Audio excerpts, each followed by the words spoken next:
discussion. It's not a presentation, it's more, as a dialogue. Thank you so much for the floor. Dmitry Shkurko, National News Agency of Ukraine. So, right now, EU is considering the creation of so-called Ukrainian fund of 50 billion euro for next 4 years. And in that regard, there is some kind of discussion and, let me say, psychological trauma among many peoples in here who consider Ukraine is still a corrupted country. So that my question is what your minister could do to break that perception. And the second part of that question, what can we do to provide transparency and accountability for spending Ukrainian funds in Ukraine? And I don't know if I may, the second question, Ukraine is not the only country developing digitalization. We see the Chinese and Russian experience, but they are creating some kind of digital gulag in their countries. So how Ukraine can find the right proportion between the digitalization and the human rights? This is a very important question for EU also, as I understand. Thank you. Thank you for your question. And really, it's important to consider this Ukrainian fund and all of technical assistance.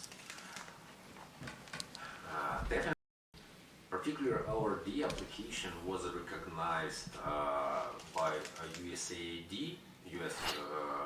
Agency for International Development, as one of the instruments which allow to fight with corruption because of transparent, because of digital, because of accountable. I believe the next step will be some kind of deal for governmental servants, where you also can keep, first of all, we will make all processes more effective, but again more transparent and accountable. The third step, a little bit of history. In 2017, the State Department of the United States established a conference how to use blockchain technologies in international aid. It was an obvious idea that you can introduce blockchain and you can keep every dollar or euro accountable along this blockchain. The idea died for unknown reasons. Right now, I've heard about the revival of this idea in the World Bank. Maybe. We believe that digital instruments can help us to, get rid of this, blame that Ukraine is a corrupted country. Because of this corruption based on some untransparent deals. And if all deals are transparent and fixed and according to the rules of Ethereum, for example, even I believe it's one of the way how to do that.